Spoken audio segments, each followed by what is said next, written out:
SGG game was good with y'all, baby. We are back in the building with another Reds rebuild episode. And last time out, we were getting everything ready for the draft.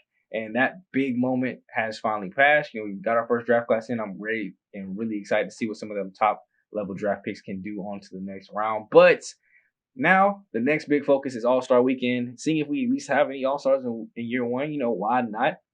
We have a couple of people close, so we'll probably get into some player lock games with them as the episode goes along. And one way that we'll go ahead and kind of get through at least the month of June is kind of work those critical situations. I love that feature is in here. It really helps you kind of get through the season. And right off the bat, we got a situation here. Lucas Sims, 1 out, runner at second base, and we're up 5-4 trying to go ahead and close out Arizona. Now, the team has been struggling as of late, so any victory is a good victory, and we need to kind of go on a little bit of a run if we want to stay competitive in year one. So a nice little ground up there on the 2 pitches for Lucas Sims, who has put in a very good season as our closer and has put on a very strong campaign to make that All-Star game. Now, next up, we got Jordan coming in, looking to get the runner across, only batting .213 with runners in scoring position. So this is looking very good for us to go ahead and lock up out of here with a victory. 2-1 look here from Lucas deals, and that'll be a fly ball. So now we've evened up the count. A good chance to go ahead and get a strikeout and get up out of here. There it is. Blowing the 4-seamer right by him, and we're able to go ahead and take a victory here against Arizona and keep things moving out. After this game, I did want to make a roster move, just a small minor league change. Jaquiz will be moving up to AAA level. He has had a 0 ERA through 20 innings, and there has been somebody at the AAA level, Alexis Diaz, who has like a 5 ERA through his time there. So I went ahead and moved him down, moved up Jaquiz, and maybe we see him get up to the Major League roster eventually. Now, going into critical situation number 2, we got Donovan Solano coming in, 1 out, runners at first and second with a chance to go ahead and get a victory here against Milwaukee. And he comes up with an 0-2 count and checks his swing once again, going a little too far, back-to-back pitches. And this Brewers team's got some pitchers, so the fact that we were able to get 9 runs off of them, I'm happy. With the fact that they got 10 off of us is just saddening. And there you go, a strikeout to end the ball game. But yeah, going back to that, giving up 10 to the Brewers, pitching was one of our strong suits, and you see it kind of falling off, which is why we got a trade offer here from the Astros. Justin Dunn for Josh James, and after looking and comparing the 2 stats, I just felt like it wasn't worth it for the age difference, so I went ahead and declined that trade offer, and we'll keep things moving as we try to get through the end of June. And that will not be the last trade offer we see. As you can see here, Donovan Solano will be out for 6 months with a torn Achilles tendon. That's season done, and probably spring training next year's out. Or at least he'll be coming back like maybe mid-spring training or something like that. So now we'll go ahead and have to put Kyle Farmer into that starting role to see if he can go ahead and hold things down. Hit right to him here as we go into another critical situation with Lucas Sims trying to close out another ball game, and he gives up a leadoff base hit in the bottom of the 9th, up 6-5 against San Francisco. Looking to once again close out another ball game here. 2-2 count to Brandon Belt, wheeling, dealing just off the outside part of the plate. Couldn't get him to look at it, and he will go ahead and be patient and walk his way to first. Now this is trouble. First and second, Lucas Sims hasn't given up too many save opportunities. That's popped up in the infield. Farmer couldn't get there, but he will throw to second. India fakes the first, throws over to third to get the lead runner, and they will tag him. So not the play that they were probably looking for. It looked like an easy pop out, but you'll take the double play any way you can get it as the runners weren't advancing. I mean, you can't really do that. That could have been a triple play if they advanced and he catches it. So now we've got 2 easy outs. Full count here to Brandon Crawford. And Lucas Sims is just 1 strike away from closing out this victory for the Reds. Swing and a miss on the 4-seam heat. Once again, getting right by him. Kyle Farmer had a great game, 2. Getting player of the game, 2 for 3 on home run, 3 RBIs in his first game, kind of taking over that starting shortstop role. And as you can see here, we just got out of a terrible series with the Los Angeles Dodgers. Remember how I talked about pitching? Well, here's 14 runs off 18 hits with an 11-run second inning because Nick Lodato and Santillani. 7 runs, 4 runs between the 2 of them, and they didn't even get out of the second inning. We had to bring in Antone to go ahead and finish that out. And then overall in the whole series, 8 runs the next day, 9 runs the day before that. For whatever reason, pitching has become a problem. And here goes yet another pitching trade offer. Nestor Cortez Jr. for Nick Lodato. And maybe if this is real life, I'm maybe considering it if I'm the Reds. I don't think the Yankees would ever offer this in real life. But with the age limit, Nick Lodato I see as a potential ace for the future, possibly. with that A potential at only 24 years old. Plenty of room to keep growing. And Nestor Cortez is 27, which in baseball years is like just around the prime. But I just went ahead and declined that offer and kept things moving. Now we got a pretty special critical situation here next, as David Robertson, former Yankee, awkwardly enough, is coming in to face Aristides Aquino, who is 3 for 4, and I believe a home run away from the cycle. So this is a very important thing. We haven't seen anybody hit for the cycle yet in this series.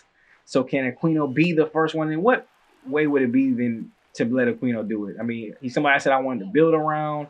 He's shown a lot of power this season, being third on the team in home runs behind Vado and Moustakas, hitting double digits so far. He'll probably only cap out around 15, maybe 20 by the end of the year, not hitting for a good average. But a 3 for 4 day is a very strong one. Not a home run, but you'll take a 4 for 5 day with a base hit. And we are facing the Cubs up 9-0, finally putting up some runs and putting out a good pitching performance. Now, after a walk, this will be flied out into right field. He will catch it. Run will go home. We'll go over to third base as I am in player lock with Aquino now. And now we have runners at the corners, 10-0 with 1 out. Let's see just how far we can get this lead to extend before we take it to the bottom half. And that's a dribbler out to the outfield, and we will score off of that as well. It is 11-0. As you can see, we've given up 11 in 1 inning before, so even this probably ain't still safe. So we will see if we're able to go ahead and get out of here with the victory as we end out our inning. 3 straight outs for ours. Tony Cincinnati coming in and shutting the door, and we're able to come out with another victory. So far, that's 4 straight critical situations where we come out with a victory. Not very helpful in terms of our record because we're still losing, but it is what it is. Now, a quick look at some of the All-Star voting as we quickly glide through this to see any players that are close, any players that are in there, maybe sure locks like Lucas Sims. I feel like should be a sure lock. I feel like we should probably at least have one starting pitcher in the All-Star conversation because we've had one that's pretty much acted like an ace all season. We'll get into a full game with him in a minute. I also want to check out here the home run leaders to see how close we were to maybe having somebody in the home run derby. And Moustakas is like just barely in the top 20. So that's not going to work. And then we get an interesting trade offer here for Joey Vado from the White Sox. They want to give me Ronnie Gonzalez, a shortstop. And I'm like, Joey is old. We could make something work. And then I go to shortstop and realize we have Matt McQueen over there who I could see taking over that shortstop role, even if Kyle Farmer is not that good. So I declined that one. Then I get some disrespect right after. The Dodgers try to give me Andrew Heaney for Justin Dunn. I know Dunn's not been up to par this season, but you want to give me Andrew Heaney, who's had a career ERA like at 5? Yeah, no, I was not letting that slide. And I had to check this too. Is Justin Dunn had a 6 ERA, and I see that he gives up a 20-0 victory to the New York Mets. Now, only 6 of the 20 were up to him. Cincinnati came in and gave up 7. But 20-0 to the Mets. I have never seen that in my life. So as we go ahead and get things kicked off with the player lock games for our All-Stars, the first one we're looking at is Justin Dunn to see how this man is pitching up close. Now, this is not a player lock on Justin Dunn. This is just the game he happens to be pitching. This game, we will go ahead and get into Mike Moustakas, who I feel like has put on a pretty strong All-Star campaign. He's definitely been the team MVP in a lot of situations, winning a lot of games for us, hitting home runs. He does lead the team with 14. And he's just on the outside looking in at third baseman All-Star votes. So here he will come in against the Rays. They're already up 2-0. Runners at first and second. 1 out. That ball is in the gap going back to the wall. And that big red machine will have something to celebrate once again as Moustakas hits home run number 15. That one gets out of the park and gives us the lead here against Tampa Bay. And we need wins at a premium right now. The team isn't looking too good. We haven't been doing well really since the first month of the season when we started out really hot at like 19-9 in first place by a couple games. And I knew this would probably happen. I was feeling good. We're still doing better than the real life Reds. You trust and believe. So if you're a Reds fan, you're welcome. We're doing better. But this is not where I don't like losing. Even though I know it's a rebuild, I don't like to be in a rebuild. I don't like us to lose. I still think we should be producing. I think our biggest problem really is we have nobody that's really hitting for average other than Tyler Stevenson and Jonathan India. I mean, India's only at 280. Stevenson's been over 300 pretty much all season. But other than that, everybody's around 250, 260 and under. even the guys that are hitting home runs. So Aquino, who just knocks out a 13th home run of the season, we ain't gonna let that distract us. Not at all. But this ain't your video, bro, so we ain't gonna turn up on you right now. But even the guys that are hitting power, Vado, Moustakas, Aquino, 200, 220, and then Moustakas is hitting like 260. So we're not getting very many chances to hit for average, which of course will lower the RBIs because ain't nobody on base when they do hit these home runs, and it's just tough. And then when we do get a lot of runs, it seems like the pitching staff wants to be crazy. Like here today, 8 runs, but we've given up 4. I don't want to see giving up 4. The most I want to see giving up is 3. If you can keep it 3, 2, then we'll be a good team. But if we're giving up 4 plus every night, we can't always promise 8 runs. Now here's our first bit of play in the field. Play a lot from third base, and Moustakas goes to try to tag the bag, thinking the runner was going to move up. He stayed put, and the runner is safe over at first base, so that will be an E5 on him, and a run did score because of that. And now the ball game is back to 8-5. But we will get out of here with the dub still, nonetheless. An 8-5 victory here for Cincinnati, and we need as many as we can before we get to the All-Star break and hopefully turn things around coming out of the All-Star break. Now, right after that, we go into a 3-game series with New York. Jordan Montgomery here, and you know I got to go ahead and take a stop here. My favorite team in the league. We're facing off in a 3-game series against them. We're going to check out all 3 of these games pretty much. So game 1, Jonathan India, player lock, as he's close in All-Star voting. I think you said he was 8th or 9th in shortstops right now. Not exactly close as we are to the All-Star game, but I think he's made a strong case to need to be there. As a leadoff hitter, still hitting a lot of home runs, hitting a lot of doubles, getting on base a lot. It's just the fact that we don't hit for a good average behind him that we've kind of struggled. Now a little second base action here in the field. Runners at the corners. New York is up 1-0, 1 out, and has hit over into the left side of India. He will catch it, throw over to shortstop. The 5, 6. I said 5. I meant 4, 6, 3. That's why we didn't get the double play because I messed up the numbers. My bad, y'all. But here we go, Jonathan India back up to plate, and this really wasn't a good game from him. Jordan Montgomery had him off balance all day, and maybe that's why we didn't put up any runs here, at least through 6, as we are down 6-0. By the time his next at bat comes up, still same score. Runner at first base now, 2 outs, and he will swing at a drop third strike. Throw will go over in the inning, and ultimately, basically, pretty much go ahead and end the ball game out, man. We took an L in game 1 of the series. 6-0 victory here as Jordan Montgomery gets the complete game shutouts. And we got to do better if we want to take on some of these teams. And now we're going to go ahead and get into a full game in game 2 to see if we can bounce back. I want to get a look at Luis Castillo. He's honestly performed more of an ace to me than Tyler Mahal. As you see, he just gave up 6 runs in that last game. His ERA is better. His win-loss rate is better. Strikeouts is better. Everything about Luis Castillo is better in the long run. So maybe next year I'm already going to look at who my ace is going to be. It's probably going to be Luis Castillo. Now today we'll face off against Luis Gil, who looks like he's making just his 3rd start of the season. Maybe a young minor leaguer that they brought up because I don't recognize his name from the roster. I've actually been paying attention to the Yankees here pretty recently. I don't remember his name coming up. So he will have to go against some of our heavy hitters, at least at the top. Now, the bottom rotation, can't say much about them, but the top is going to be tough. You see, New York is first in the AL East, just like in real life, 61-32, killing it here too.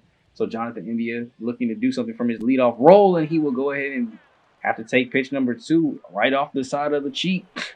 As he goes ahead and gets over to first base, Tyler Stevenson, our best hitter, finally under 300 on the season, only hitting 299. See if he can get back over 300. That's a fly ball out in the right center field gap. Will it get down? No, it will not. Center fielder will go ahead and pick that up, and it will be the first out of the inning. Now, next up, we have Joey Vado, who you want to pitch carefully to now. 3-1. I can definitely see this pitch not anywhere close. You see some signals over there from the Yankee skipper. And yes, it was not even close. He just walks him on over to first base. Now with 1 out, you got Mike Moustakas to deal with. Only batting .257, but he is our home run and RBI leader. So it's exactly who we want up in a situation like this. In the first pitch, he will have to face from Luis Gil. He will take right into right field, into the short porch, the famous short porch. And that'll be a lead, a 1 out home run to give us a 3-0 lead off Luis Gil. Big mistake leaving a 4-seamer right over the middle of the plate, and Mike Moustakas increases his home run lead to 16. Not anywhere close to, trying to be in the home run derby or anything, but it definitely will give us a good lead to kind of work with here as we go ahead and go to the bottom of the first. quick flash of some of Luis Castillo's numbers. 102 strikeouts on the season in 108 innings pitched. The whip is low to 1.3. ERA's at 3.56. Looking to keep both of those low here today, facing Isaiah Kenner. And he gets him to pop up a lazy fly in the center field. Nick Senzel was not able to get it in time. So they'll get their first leadoff runner on as well. But we're not worried. Like I said, Luis Castillo is our ace. I don't want to say one of our aces like Tom Bell's even been an ace. As he saws off the bat here, right in front of the catcher, he gets it, gloves it, throws over to first base to Joey Vado, and that'll be enough to go ahead and get the out. Now we got one out. Runner did move up to second base though, and Giancarlo Stanton. This lineup does not get any easier. I'm telling you, you got killers all the way up and down this lineup, and he's pitching kind of scared here, not able to find the zone. 3 straight pitches out of it, and you got Aaron Judge next. You do not want to walk Giancarlo Stanton if you do not have to, but you also don't want to just lay it over the plate. So throws another 4-seamer right by him this time. We got a full count. You got to make it at least close. That circle change was nowhere close, and now we got first and second, 1 out. Aaron Judge up, 0-2 count, and he fouls off the first or the second pitch that he sees. Now, circle change. We're going to try to get this in on the feet. See if we can get him to swing and miss. It's over to Vado. It should be a double play to end the inning, right? Well, wrong. Joey Vado's arm just gets a little noodleish there. E3 on the play. And now with 1 out, we've got Josh Donaldson coming up. In the first pitch he sees, he cracks deep into left field. And that Cincinnati Reds lead is no more. Grand slam, New York Yankees. 14th home run of the season. You can't even blame Luis Castillo there. It was an error. If that error doesn't happen, I honestly think it's a ground into a double play. So I don't think any of those runs should be earned. He's given up 4 runs, sure, but I really don't think any of those should be earned. That could have been a double play to end the inning. That grand slam should not have happened. Now we still got to get out the inning, though, because we only have 1 out. And next up, you got Anthony Rizzo. Like I said, killers up and down the lineup. He walks him on 5 pitches. Now you got Joey Gallo, who can still take a yard. This is deep into center field. Nick Senzel will get under and be able to glove it, and that's only out number 2. 26 pitches, and we've only seen 2 outs. Now next up, he does get him to ground. A nice little chop over to third base, over to first. This time, no error, but the grand slam from Josh Donaldson goes in and gives the Yankees the lead. We will see if he can go ahead and settle things down as we skip to the bottom of the second. Not really much offense happening in this game for Cincinnati after their first. But Luis Castillo is trying to calm himself back down. A very big pitched inning. Give up 4 runs. Almost 30 pitches through that first. So we can look to see if we can get some quick outs, as that's a ground out for out number 1. A ground out for out number 2. As he's able to make it there just in time. We've got a 2-1 count to DJ LeMahieu, who swings and misses through strike number 2. 2-2. 40 pitches in through only 2, not even 2 full innings. Swing and a miss, though, at the circle change to go ahead and end the bottom of the second. Now, take things to the top of the third.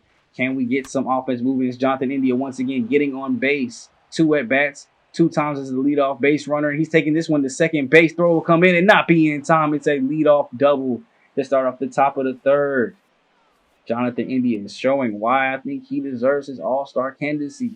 Now Tyler Stevenson is second in catchers right now, but 2 at-bats, 2 flyouts, and not able to move up the runner this time. So now we got 1 out. Joey Vado once again, and he will take ball number 2, trying to work his way back into the at-bat. It's a full count now. What will he see here? Right down Main Street, unable to get enough wood on it to take it out, but he will be able to just go ahead and walk it out to first base. And we got Mike Moustakas, same situation as the first inning. 1 out, first and second, 0-1 pitch, deep fly ball, center field. It will be gloved. Will it be enough to move up Jonathan India? There will be no tag. And unfortunately, we have 2 outs now, and Aristides Aquino will come up. 2-2 count, looking to try to tie this ball game up, and it will be full. Swing and a miss on the 4-seamer, just close enough to make you have to swing at it, honestly, because you don't want to leave that one up to the umpire to go ahead and judge that one wrong. And then you go to the bottom of the third. That is a base hit to go ahead and get things kicked off with 1 out. And you worry about this. Castillo's already 50 pitches in. They basically halfway done. You want to at least make sure he can at least make it to 5. You don't want this to turn into a bullpen game as he gets the strikeout there. And that'll go ahead and take things 2 outs. 2-1 count to Anthony Rizzo. That circle change is not close. It's not very strong command today with the circle change, which is his most important pitch, his favorite pitch to throw. So the fact that he's not locating it today should have been a key indicator number 1. This is going to be a long day at the office. Now Joey Gallo will come out first and second. 2 outs, line drive out to Tyler McQueen. He will come up throwing at the plate. The throw will go up the line, but he'll have plenty of time as he gets him from scoring. And the score will stay 4-3 going into the top of the 4th. And he comes right back. That's Kyle Farmer this time. A 1-out solo home run. This one getting pulled out into left field. Home runs everywhere. Every run today has been because of us. Home run, 3-run, grand slam, solo. And that is his 8th home run of the season, having to take over, if you remember, for Donovan Solano as the everyday starting shortstop. And he's showing me that I made the right decision letting that boy start. Giving us a little bit of spark at the bottom of the lineup, as it has been pretty lackluster lately. And Tyler McQueen answers him right back with a base hit, 2 outs. And we're trying to get a 2-out rally going. Let's get one more run across. Back up to the top. And Jonathan India, 2 at-bats, 2 times on base. Will he do it 3 times? That is a fly ball to right field. Right fielder will get under it. And he will go ahead and glove that one. And we will go ahead and take things, skipping ahead a little bit to the bottom of the 5th, as not much offense. Just kind of keep going for both teams. Both pitchers really kind of settling in a little bit here as we are in the bottom of the 5th. 0-1 to Giancarlo Stanton. And that gets fouled off hard. Almost took out my third base coach. He had to duck for that one. The 0-2 will come up, and that is going to the short porch. And if that thing got even a little bit of loft, it's like Coors Field out there. That ball is gone. I'm not about to elongate that. It's the away team, even though it's my favorite team. As he's got 28 home runs on the season. That's got to be up there in the league leaders for the AL side. And the Yankees take back their 1-score lead with that long ball. Pitcher's getting tired here, so we will go into the bullpen and try to get somebody up. My favorite reliever to come in and really shut the door when things are looking bad has been Art Warren, so I will get him up and warmed up. But I need Lewis to go ahead and get me through this 5th. Please, there you go, strike out. That's what we need on the 2-2. 85 pitches in, Josh Donaldson. First pitch he sees. This will be flied out. That's what you need when you got a high pitch count and you're getting tired. 1 pitch outs will save you. You're looking at it like it's a bottle of water when you get a 1 pitch out. Now you got 0-2 against Anthony Rizzo. He will swing. Fly this one out to center field. This will get down for a base hit. And at this point, you're starting to wonder, like, is he going to be able to make it out of this? We really can't afford to give him a 2-run home run. Joey Gallo's up next, and this is a base hit up the middle. That'll advance the runner. Now we got first and second, 2 outs. Art Warren, I don't think is ready yet. He's still cold, so I need one more out from you. Can you get it from Aaron Hicks? Fly ball, center field. Nick Senzel giving chase, going back, and he will catch it at the wall or just before the warning track. Giancarlo Stanton, though, giving them their 1-run lead back. And we will go ahead and go to the bottom of the 6th. Art Warren, 6 holds. A 5-2 record, has come in and had to shut the door a lot of times when the leads were gotten blown or I just need some clutch outs. I go to Art Warren if it's not a closing situation that he is. And the first person he will face is Ben, as he's got the bottom of the order. 2-1 count to go ahead and kick things off. Maybe he's not all the way warm, not able to locate that 4-seam, not able to locate that slider. And you really don't want to walk the 9-hitter because that top of the order is something serious. As he swings and misses through the pitch, next one comes in, and that will be a check swing, but the slider hit his Achilles tendon, almost knocking that thing loose. And he'll be at first base, but that's a good follow-up.